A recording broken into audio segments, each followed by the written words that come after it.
കായംകുളത്ത് വീട്ടമ്മയെ വാടക വീട്ടിനുള്ളിൽ ദുരൂഹ സാഹചര്യത്തിൽ മരിച്ച നിലയിൽ കണ്ടെത്തിയ സംഭവത്തിൽ ഭർത്താവ് അറസ്റ്റിൽ.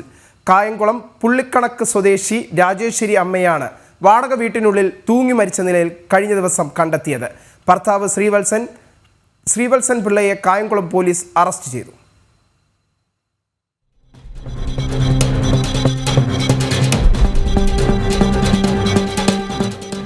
സാമ്പത്തിക ബാധ്യതയെ തുടർന്ന് ശ്രീവത്സൻ പിള്ളയും ഭാര്യ രാജേശ്വരി അമ്മയും ജീവനൊടുക്കാൻ ശ്രമിച്ചതായി പോലീസ് പറയുന്നു. ഭാര്യയുടെ നിർദ്ദേശത്തെ തുടർന്ന് ശ്രീവത്സൻ പിള്ള അവരുടെ കഴുത്തിൽ ഷാൾ മുറുക്കുകയായിരുന്നു.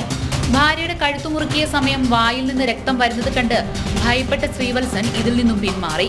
തുടർന്ന് ഇരുവരും വാഹനത്തിന് മുന്നിൽ ചാടി ആത്മഹത്യ ചെയ്യാൻ തീരുമാനിച്ച വീട്ടിൽ നിന്നും ഇറങ്ങി. റോഡിലെത്തിയെങ്കിലും ഭയന്ന് പിന്തിരിയുകയായിരുന്നു.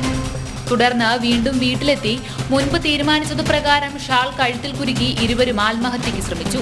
അതോടെ ഭാര്യ മരിച്ചു. തുടർന്ന് ഭയന്നുപോയ ശ്രീവത്സൻ പിള്ള വീട്ടിൽ നിന്നും ഇറങ്ങിപ്പോവുകയായിരുന്നു.